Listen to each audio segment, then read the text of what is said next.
Okay, you guys, I'm just gonna do some bows. I'm taking the scrap ribbon that you have left on the end of a roll, and I have a little bit more left on this roll, and some of them are just little bits and pieces of it, but never throw away your ribbon that you have left on a roll. So I'm just gonna cut a couple of these in like strips, and then I'm just gonna start layering them. And some of them I may have cut a little longer than others. Some of them may be a little short. We're just gonna take and like, okay, so I'm gonna put this on the bottom. And I'm gonna put this one. And let's use another little Easter one. Turn it towards you guys. There. Let's do another yellow because this gives a really good texture. And then let's do some of this blue. This blue is super cute.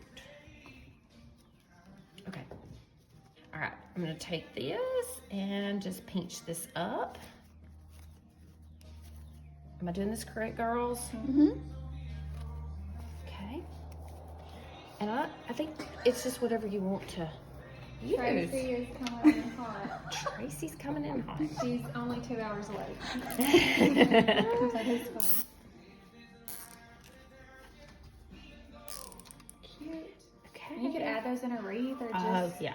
like an Easter basket. That'd be cute. Oh, that I would love this little Happy Easter that says on there, and then the little bunny at the end. And then I'm just gonna take and cut the ends off. And then this one this way. I think I'll do this one this way.